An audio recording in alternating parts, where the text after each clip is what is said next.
A function of any joint is to move, but that movement is not functional if there is no stability. So stability plays a very important role in the function of the joint, and that is usually brought about by ligaments. So that brings us to the topic of this lecture, which is the function of the ligaments in terms of knee joint. And we should going to talk about the major ligaments which provide stability to the knee joint, including the cruciate ligaments and the collateral ligaments. So let's start off majorly the ligaments of the knee joint. So as I already mentioned, we have the cruciate ligaments, which consist of anterior cruciate ligament and posterior cruciate ligament. So here we can see this ligament here is the anterior cruciate ligament. Moreover, we have the posterior cruciate ligament, and these two ligaments form a cross. And these are located in the center of the joint or inside the joint. They are intra-articular, and they serve as means for stability in terms of anterior-posterior direction. There are also medial and lateral stabilizers, which are the collateral ligament. So on the medial side, we have the medial collateral ligament, and on the lateral side, we have the lateral collateral ligament. You can also see the anterior and posterior cruciate ligament in this diagram as well. Here we have the anterior cruciate ligament, and here we have the posterior cruciate ligament. So let's take a look at the cruciate ligaments first of all. So as I already mentioned, they are present inside the joint, and they are intracapsular ligaments, and they are located between the medial and lateral condyle. So here we can see you can see both of them in a cross manner. This one is the anterior cruciate, and this one is the posterior cruciate. This is the distal part of the femur, and this here we can see that we have the medial and lateral epicondyles and the condyles, and between the condyles we have these ligaments. This is the tibia and the tibial plateau. The cruciates cross each other obliquely, and that's why they have their name, the cruciate ligaments. They are also named by the attachment on the tibia, which is in terms of anterior cruciate ligament, which is attached to the tibia on the anterior part, and the posterior cruciate ligament, which is attached to the tibia on its posterior part. So the anterior cruciate ligament runs from the anterior tibia to posterior femur. So we can see its attachment on the tibia is anterior, that's why it is called anterior cruciate ligament.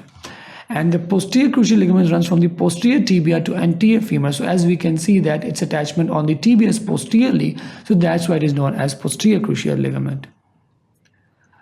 Now, if we specifically talk about the anterior cruciate ligament and its attachment, so it attaches to the anterior surface of the tibia in the intercondylar area, just medial to the medial meniscus.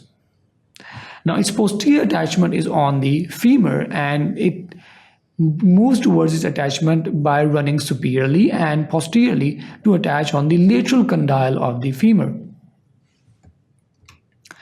Now, the major function of the anterior cruciate ligament is to limit the anterior translation of the tibia on femur, or in other words, posterior translation of femur on tibia. Now, when we talk about the posterior cruciate ligament, as the name suggests, posterior, so its attachment on the tibia is posteriorly.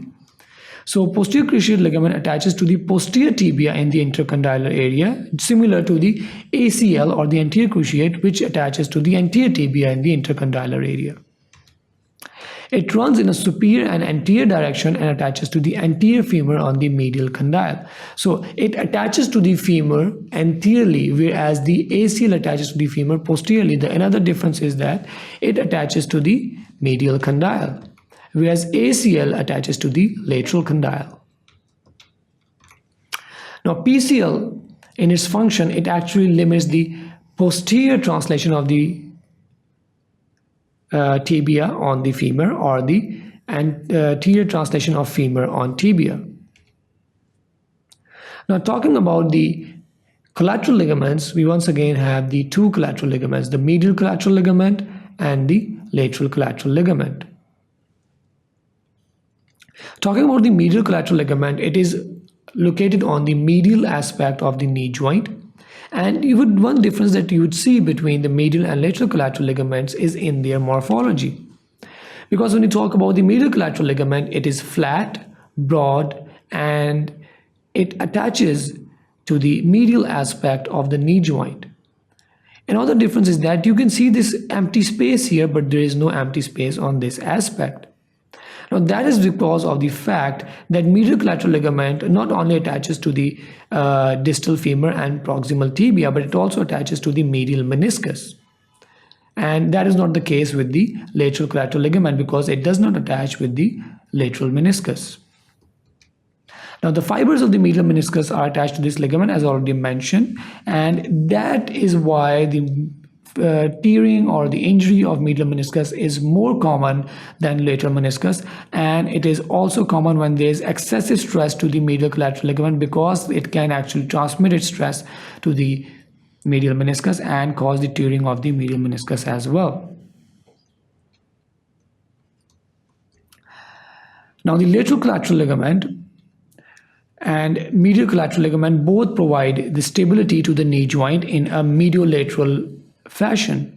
So medial collateral ligament provides medial stability and it prevents excessive motion from below to the lateral side of the knee. So what medial collateral ligament does is that, for example, this is the knee joint. So the medial collateral ligament actually helps the knee joint in this way that it would actually limit the valgus angulation or the valgus stress at the knee joint, and it would limit the valgus angulation movement at the knee joint. The lateral collateral ligament, on the other hand, is a round cord-like ligament, and it attaches to the lateral condyle of the femur and runs down to the head of the fibula, but it does not attach to the lateral meniscus. That is why the lateral meniscus is not injured with the injury of the lateral collateral ligament. Talking about the function of the lateral collateral ligament, it prevents the varus angulation of the knee joint or moving of the tibia in the medial orientation or the medial direction. So that was all about the ligaments of the knee joint. I hope you learned something new out of it. So keep on watching sqadia.com for more lectures like this and this series of lecture for other lectures on the knee joint as well. Thank you very much.